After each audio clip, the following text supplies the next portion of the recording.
Something we'll never forget, we were sitting in a waiting room on the 6th floor overlooking Kinnick Stadium, which is a place that I found so much joy in my life, and I'm looking over as a very young parent and obviously not knowing what was going to happen or what the future would hold. And about 6:30 on a Friday night, this world-renowned specialist comes into the room and he says, "You know what, Colton's my child now along with you, and I will make sure that he's okay."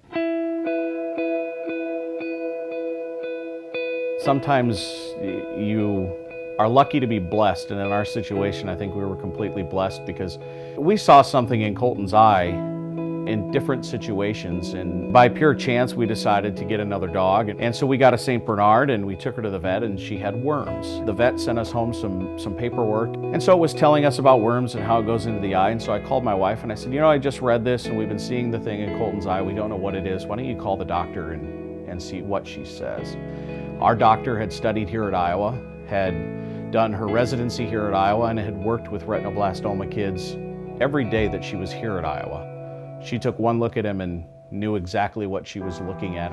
So we came to the University of Iowa Children's Hospital on that Friday morning of that week, and we saw Dr. Bolt, who we've come to believe is one of the best people in the world at what he does. Within about 2 hours, Dr. Bolt had informed us that Colton did in fact have cancer, and it was retinoblastoma, and that on Monday we would be removing Colton's eye because he had roughly 2 weeks to live at that point because the tumor was progressing very, very quickly.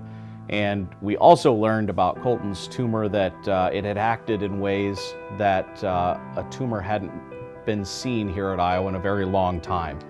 When you get the diagnosis, obviously it's a brick hitting you in the chest and you don't really know what to think, and you think, my kids are healthy, nothing like this is ever going to happen. So Dr. Bolt assembled a team to try to come upon the best treatment options for Colton and really to set a standard moving forward that when this happens again, this is the protocol that they're going to use. The term that we've heard a number of times here at the hospital is 99% sure isn't good enough. They make it very clear right away that there's no dumb question. You know, we were given a great piece of advice by a couple of doctors here, and they said, "You are your child's advocate. We do this every day, and we do our best every day.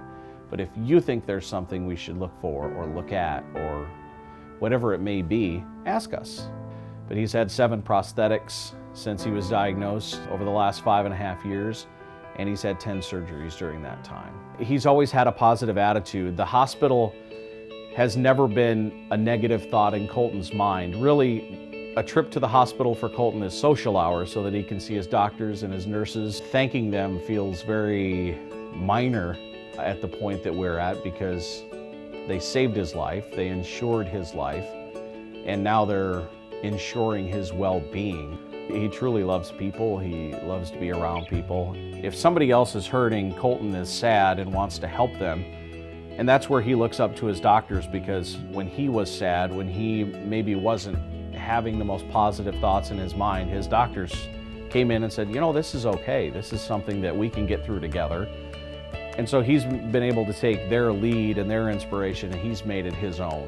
I'm 5 years cancer-free. It's important to be positive because you aren't scared after you think about it, so it helps you through everything because if you think that way, it's not that bad.